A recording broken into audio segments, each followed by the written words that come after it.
सतीश रैमा हरे हरे राम राम राम कन्हैया मुरली बजाबै गोपी के मन हरसाबै कन्हैया मुरली बजाबै गोपी के मन हरसाबै मुरली के धुन पर राधा नाचै छम छम माखन खा कान्हा करै बम बम कन्हैया मुरली बजाबै गोपी के मन हरसाबै कन्हैया मुरली बजाबै गोपी के मन हरसाबै राधे श्याम हरे कृष्ण कृष्ण कृष्ण हरे हरे हरे राम राम राम हरे हरे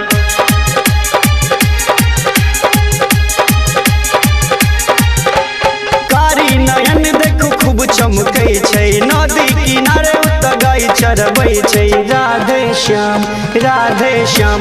कारी नयन देखो खूब चमकै छै नदी किनारे उत गाय चरबै छै रास रचाबै संगे झुमै हरदम माखन खा कान्हा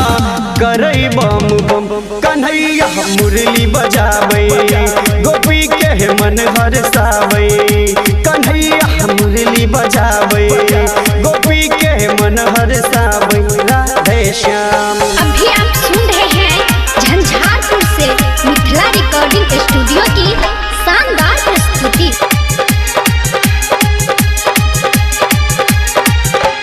कृपा करे छै कान्हा पूरा संसार में सब कियो आबै छै कान्हा दरबार में राधे श्याम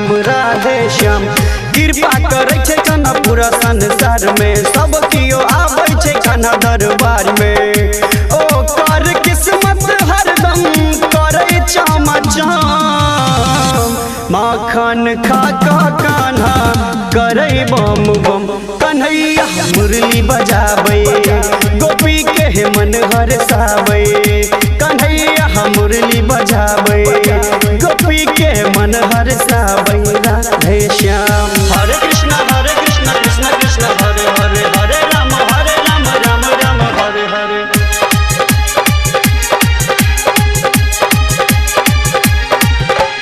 राइटर दीपक गले मथुरा नगरिया सुन लेथिन राधे रानी हुनकर अरजिया राधे श्याम राइटर दीपक गले मथुरा नगरिया सुन लेथिन राधे रानी हुनकर अरजिया ओम राय संगे सब कियो गाबै छै भजन